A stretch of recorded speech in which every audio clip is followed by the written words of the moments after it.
Alright, so this is a suggestion via Patreon. The name of the video is 80% of Pimp My Ride was fake.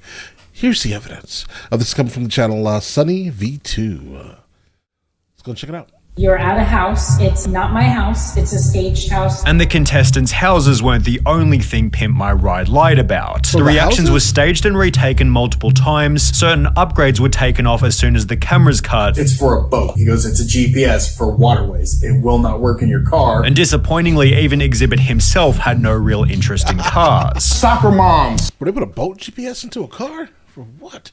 I'm guessing just because it looked cool. Like, that's basically it. This show had, like, the most unfunctional vehicles ever. Coming up to me, telling me about their husband and their car that he had since the 60s, and I was like, stop talking to me about this. I know as much as you do. When asked if the show was fake, a former contestant replied with a single word correct, which isn't surprising as the show even lied about who the contestants were. For example, in season 2, episode 10, Brooke was introduced as a 22-year-old film lover working hard to go to grad school, which had been fabricated by the producer. And by the way, guys, I used to love this show. Literally watch it religiously. As she was actually a 25-year-old cocktail waitress planning to move back to New York. The reason for this, as explained by Jake from season 3, was because Pimp My Ride only picked people in their early 20s. There was a strict age limit of 22 years old. Confirming that the show was lying about contestants' details before filming had even started. In the first 30 seconds of each episode, Xzibit emphasizes that each contestant doesn't know they're about to get picked. He has no idea. I'm about to pimp his ride. Yet this was strange as the contestant always answered the door, always had a microphone on them, and even had their windows blacked out as if they didn't want cameras seeing inside. Yeah, I definitely did not notice the windows, but I always wondered,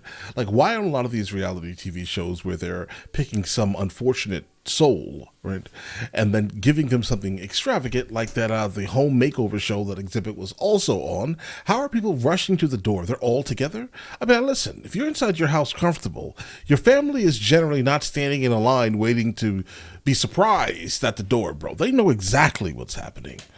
Well, it turns out Brooke, the supposed 22-year-old film lover, had been pre-selected by a friend to appear on the show, and as a result she'd state when Xzibit showed up at my house to tell me I'd been chosen, not a surprise. What was a surprise was when the producers made me react and then react again to Xzibit showing up, finally coercing me into doing a cartwheel, and she wasn't the only contestant who'd had this experience. They push you on how to say it and what to say and everything like that. The show didn't have an actual script, but they did steer the dialogue in a direction that they wanted. If I said something they liked, they would have me repeat it over and over on camera. This had been commented by Seth, who appeared in season 5, who was also well aware that Xzibit was coming to his house, stating, "They told me I was in the running for my own episode, but it was between me and 2 other people. When I was sitting in the house waiting for a knock at the door, they said that it was either going to be Xzibit or a producer telling me I didn't win." Okay. Thinking back on it, that was all bullshit, but it did make the surprise genuine, which was the same experience as Erin from season 4, episode 2. She was one of 3 Listen, okay, that works a little bit, but obviously they still know that Xzibit is coming. contestants. One of them would be chosen. Someone came and knocked at the door. If it was Xzibit, they won. Each contestant was at least somewhat aware that they'd be getting a knock on the door because, well, the homes they were in were actually owned by Pimp My Ride. A Huffington Post article clarified these Bro, were they buying houses just for episodes? houses were oftentimes not the contestants' homes. Instead, each dwelling had been rented by MTV. For example, when Jake from season 3 was asked, did the film crew show up and stage the whole surprise as part of the episode, he'd respond by stating it wasn't my house. It was a place owned by one of the crew members. Similarly, Seth from season 5 stated, the house was rented from Craigslist because I lived in an apartment, and they need a house with a big open driveway for filming, which is certainly reasonable, although sometimes the house was part of the person's story. In season 2, for example, Eric's car had supposedly been beat up in the rough streets of Compton. In Compton, ain't no street lights in Compton. However, judging from a quick look at Google Maps, it seems the episode was filmed in a much nicer neighborhood. So if Eric's story was inconsistent and Brooke's story from earlier was downright fabricated, then who else's stories were exaggerated for the sake of the show? All of them. They all were. Well, it seems pretty much all of them. Right. In season 3, Jake's Buick had been bought from his grandma who smoked, and as a result, the show threw an extra few dozen cigarette butts in the car to make her just look like a totally disgusting person. On top of this, the show interviewed Jake's girlfriend toward the start of the episode, yet MTV Bro, I thought that was his mother. apparently questioned me having a girlfriend and suggested I dump her because it was better for my desperate dude with a shit car image. A producer later responded by stating, "Why would we want a kid to break up with his girlfriend? Because it makes good TV? How would that have helped the show?" So while Jake's claim about his girlfriend was somewhat questionable, the cigarette story was confirmed by Seth, who had a similar experience. "I know I'm fat, but they went the extra mile to make me look extra fat by telling the world that I kept candy all over my seat and floor just in case I got hungry." However, it seems the fakest story was Justin's in season 6. His front bumper had supposedly fallen off in a car crash. Here is the result of a 3-car pileup right here. Although according to a 2010 tweet, my friend Justin was on Pimp My Ride. On TV, he said his RAV4 was involved in a 3-car crash. No, it wasn't. Dude beat his car up with a bat. The same user then clarified, what he told me was that MTV suggested to him that he and his friend should do more damage to the car, which was confirmed by Justin himself, who'd add, "Yes, they removed my front bumper, used aircraft remover, and enhanced the dent on the side of my car." Whilst introducing the episode, Justin stated, One of my crazy ex-girlfriends actually threw nail polish on my hood. although when he was asked why are all your ex-girlfriends so angry, Justin revealed it was just something I made up, while Erin from season 4 was also encouraged to make her car look bad. They asked to leave trash in the car. We went to In-N-Out, and so they told me to leave it in the cup holder, so I did. It seems the only real part of the show's intro was Xzibit's improvised dialogue, Because it wasn't scripted. I could say whatever I want to say. and when Xzibit drove the car to the shop. Xzibit did actually take the cars and drive them away, with the exception of a few that were too broken down, and then they made it. Listen, he probably drove until the corner and then drove it onto a flatbed. I'm telling you. No chance. It looked like he did. Although this segment created even more problems. Most people believe that PMR takes the car and gives it back in like a week or something. That's what I thought was going to happen too. But in actuality, they took my car for roughly 7 months, being a massive inconvenience for some of the show's contestants. And they make it look like they're moving really, really fast, but in reality, They're taking their time. When asked for the 5 months they had your car, did they supply you with a replacement car? Justin from season 6 replied, "No, they gave me $2,000 to rent a car. But I was 19 at the time. I rented a car for a month and it cost me $1,000, forcing Justin to find his own transport for the remaining 4 months. Bro, that's crazy. That's crazy. Listen, I'm surprised they didn't have to sign any type of like non-disclosure over this, because a lot of them are talking. Apparently, all of them are talking. Seth from season 5 had a similar experience, being forced to go to a really small shady company off the freeway by LAX because they were the only ones willing to rent to me because of my age. It sucked having that rental car because they wouldn't take payments over the phone, so once a month I had to drive all the way from West Covina to LAX just for them to swipe my car. Yeah, like, look, guys, for me, that could be literally 3 minutes. I have no idea what these things are. Although the rental situation was better for other contestants. They had my car for about 6 months, and that time I had the rental car for 6 months as well. With Jake from season 3 adding, they gave me a really nice Mitsubishi Lancer to drive for the time they had the Buick. In the meantime, the crew began to plan how the rides were going to be pimped, although according to a former production staffer, this was also somewhat staged. The boardroom scenes with the WCC crew took a long time to shoot. They often had to be fed line by line. Some of those guys never really got used to being on TV. Some of the lines in the shop probably seem rehearsed because producers would come up with them and feed them to the WCC guys, although excluding this, the mechanics were fairly innocent. The segment where they'd pimp the car was almost impossible to fake. They really did put shit in the vehicles and change everything out. But when contestants were shown what their new car looked like, Pimp My Ride employed even more staging. Finally came the day for the big reveal. They filmed my reaction to the car at least 10 times before I'd even seen it. And when I did, holy hell, poor Betsy looked like Barbie's dream car from hell. It was pimped to the nines and hideous. This had been written by Brooke, who gave a much different reaction during her episode. Beautiful, perfect color. Exactly. Right, because some of those cars that they did, guys, they were trash completely. Like, I don't know how they were so excited. I mean, I get it. You're finally getting your car back. You're back on TV again, right? You're filming your new pieces of footage. damage, but the car in front of you is the car you're about to have to leave here with, guys.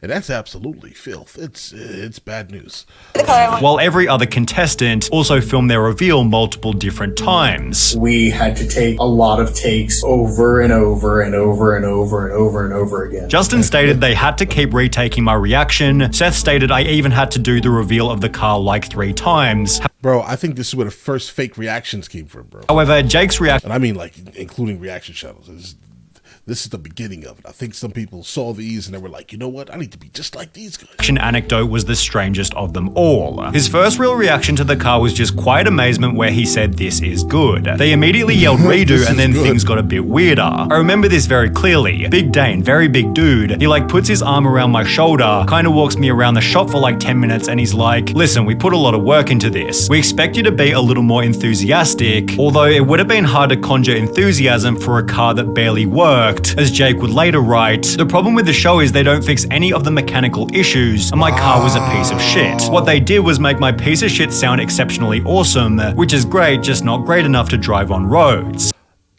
Oh no.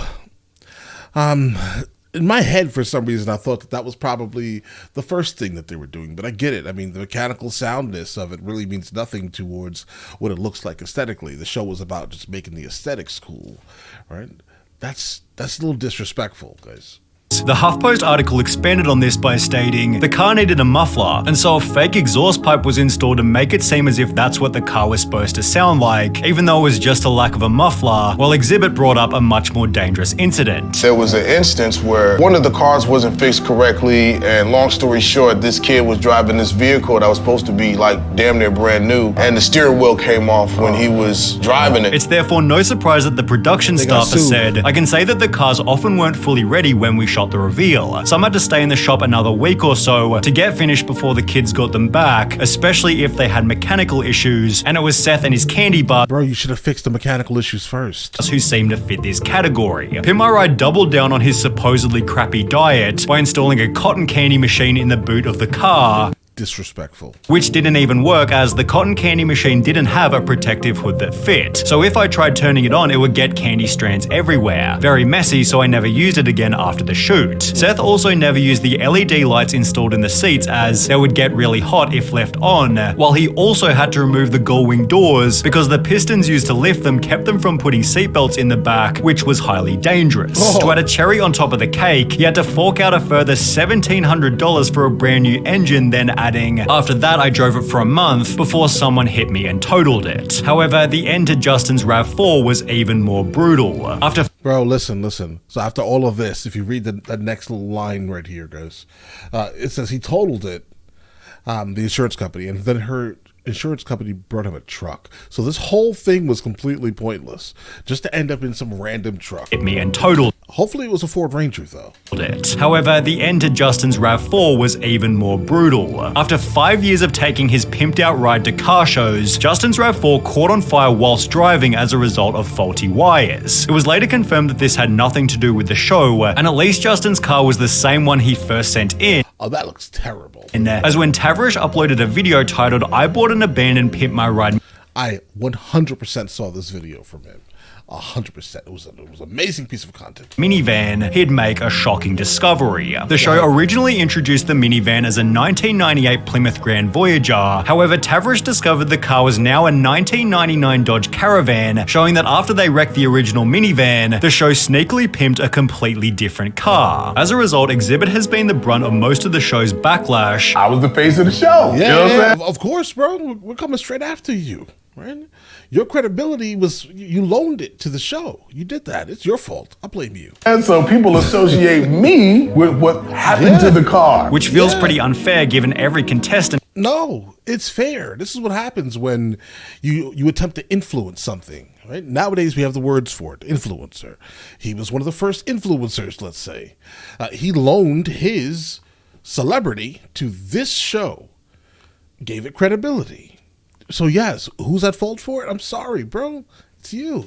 has said he's an awesome guy. In fact, Xzibit only did Pimp My Ride for the following reason. I actually did Pimp My Ride because I thought they was gonna play my music videos. However, it instead seemed to have the opposite effect. The show was taking away my credibility of what I've already done. It was taking so much time. I wasn't able to tour. I wasn't able to record albums. Oh, damn, I definitely didn't know. I was there filming.